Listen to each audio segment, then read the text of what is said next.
నమస్తే. ఇన్నాళ్ళు నన్ను సపోర్ట్ చేస్తూ, ఎంకరేజ్ చేస్తూ మీ ప్రేమని నాకు అందిస్తున్న ప్రతి ఒక్కరికి కృతజ్ఞతలు.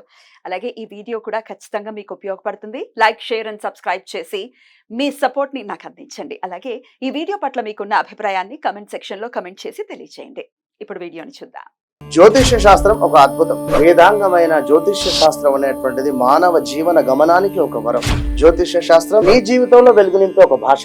ఆ భాష నీకు అర్థమైతే ప్రకృతి నీతో మాట్లాడుతుంది. అస్ట్రాలజీ నేర్చుకోవాలి అనుకునే వారికి అద్భుత అవకాశం. మురళీధర శర్మ గారి అస్ట్రాలజీ క్లాసెస్ అతి త్వరలో మొదలు కాబోతున్నాయి. 100% జాబ్ గ్యారంటీ. వివరాల కొరకు సంప్రదించండి.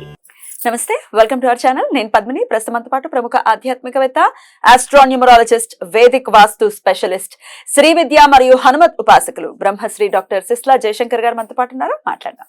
సార్ నమస్తే. సార్ అమ్మా ఆయుష్మతి భవ. నమస్కారం అమ్మా. సార్, నక్షత్రాల గురించి చెప్తున్నారు, అంటే పాదాల వారీగా కూడా చెప్తున్నారు. ఏ ఏ పాదం వాళ్ళు ఎలా ఉంటారు, ఏం చేసుకోవాలి ఫర్ ద బెటర్ లైఫ్ అనేది చాలా బ్యూటిఫుల్ గా ఎక్స్ప్లెయిన్ చేస్తున్నారు. విశాఖ నక్షత్రం, విశాఖ నక్షత్ర జాతకులు అసలు ఎలా ఉంటారు, ఎట్లాంటి విధి విధానాల్ని ఖచ్చితంగా వీళ్ళు జీవితంలో అలవరుచుకోవాలి ఇత్యాది విషయాలు ఒకసారి మీ ద్వారా సార్.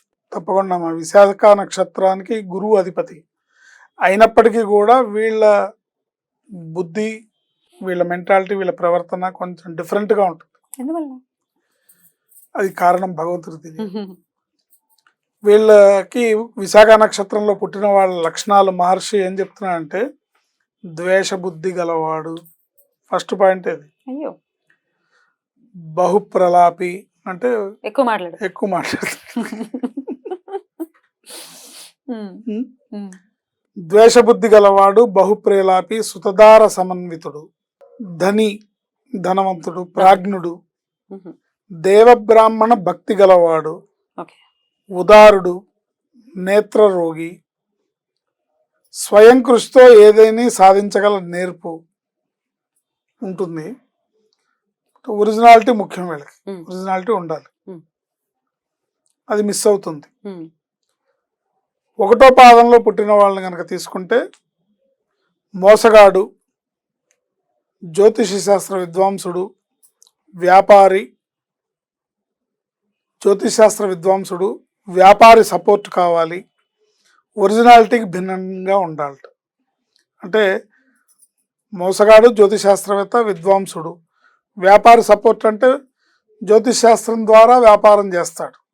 ఇంకొక వ్యాపారస్తుని పెట్టుకొని సపోర్టింగ్ గా రుద్రాక్షలు అమ్మడం, ఏదో సంథింగ్ వ్యాపారం. ఒరిజినాలిటీకి భిన్నంగా ఉంటాడు. రెండో పాదాన అతిశయోక్తులు పలుకును, ఎగ్జాజరేషన్ ఉంటుంది. క్షుద్ర విద్యాభిమాని, అకల్ట్ అంటే ఇష్టం, సత్యప్రియుడు. మళ్ళీ అంటే ఆ విషయాలన్నీ క్షుద్ర విద్యాభిమానం అంటే అన్ని తెలుసుకోవడం ఇంట్రెస్ట్. అప్లై చేసేస్తారు కాదు, ఇది ఇలా చేస్తారు, బస్తర్లో చేతబడులు చేస్తారు, ఒరిస్సాలో చేతబడులు చేస్తారు, బాణామతులు చేస్తారు. బాణామతి అంటే ఏంటి, చేతబడులు అంటే ఇలాంటివి తెలుసుకోవాలని ఆసక్తి ఉంటుంది. అదృష్ట దురదృష్టాలు కలిసి ఉంటాయి వీళ్ళకి. అదృష్టం తన చేతుల్లోనే ఉంటుంది. ఎందుకంటే మంచిగా ఆలోచించి మంచి నడుపుతుంటే అదృష్టం వస్తుంది, లేదంటే చెడు ఉంటుంది. ఇక మూడో పాదాన బలవంతుడు, అవినీతిపరుడు, పొట్టివాడు, మాటలందు నేర్పరి, ఇతరుల మీద ఆధారపడును, పిరికితనం, ఎక్కువ సార్లు ప్రయత్నం చేయడం అవసరం. ఏ పని చేసినా సరే ఎక్కువ సార్లు ప్రయత్నం చేస్తే గానీ సక్సెస్ అవని లక్షణం వీళ్ళకుంటుంది. ప్రయత్నపూర్వకంగా మాత్రమే కార్యసిద్ధి అనేది ఉంటుంది. సమయానుకూల ప్రతిస్పందన అవసరం. సందర్భాన్ని బట్టి స్పందించరు వీళ్ళు, ఆ స్పందన వీళ్ళకి అవసరం.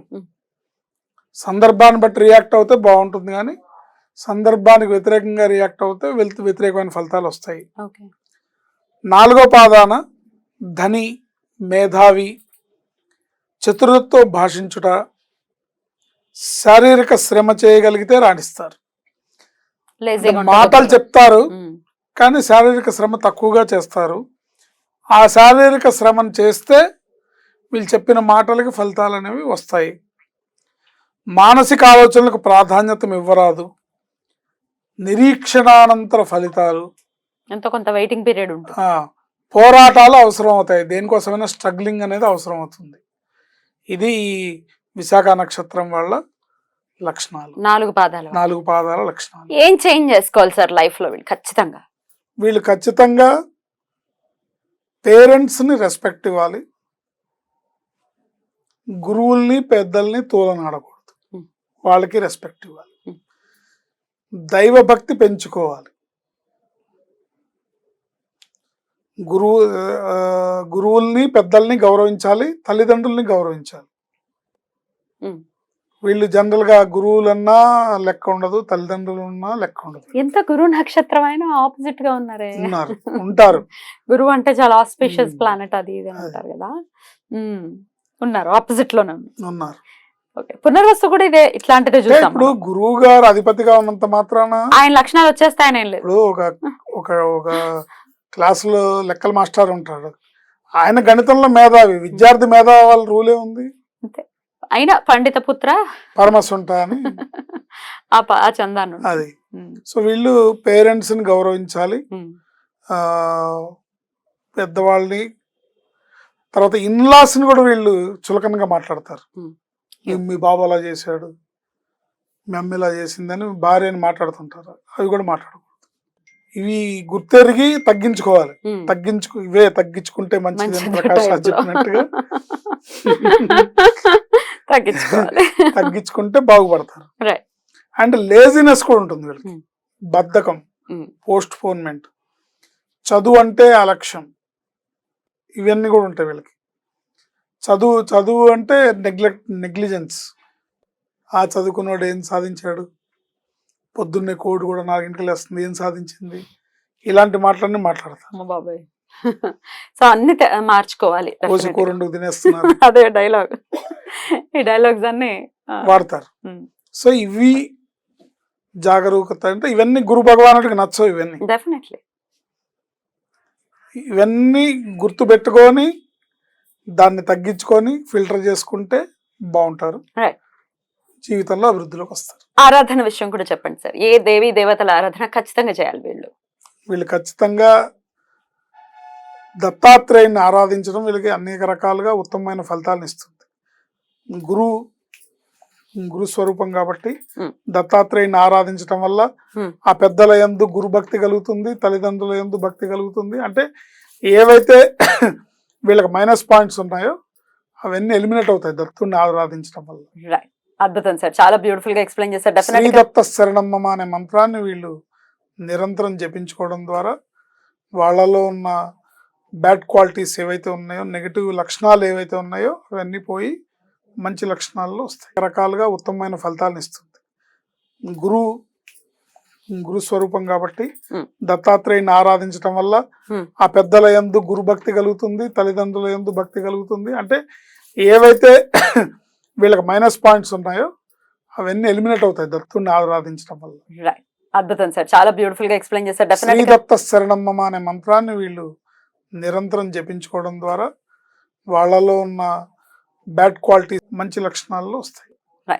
రైట్ సార్, అద్భుతంగా వివరించారు. కృతజ్ఞతలు. నెక్స్ట్ ఎపిసోడ్ లో అనురాధ నక్షత్రం గురించి మాట్లాడుకుందాం. Thank you sir. నమస్తే. ఆయుష్మతి.